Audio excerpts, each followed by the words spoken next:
Wakorintho wa kwanza 15:3.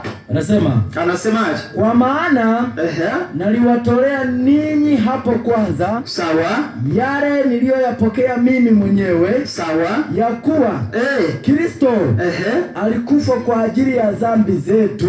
Rudia tena. Kristo alikufa kwa ajili ya dhambi zetu. Subiri. Kwa hiyo kumbe Kristo alikufa kwa ajili ya dhambi zetu. Sasa swali, kama kusinge kuwa na dhambi, Kristo angekufa? Hapana. Kwa hiyo waliosababisha Kristo afe au waliomuua Kristo ni akina nani? Ni sisi wenye dhambi. Ni sisi wenye dhambi.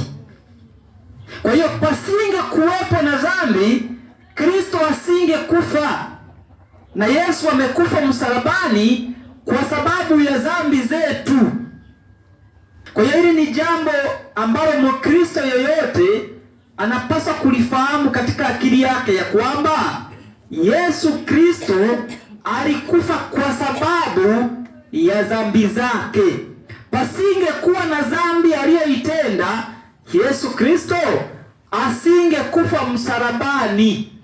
Kwa hiyo mimi na wewe ndiye tuliyeshiriki kumuua Yesu Kristo, kwa sababu tulikuwa ni wenye dhambi.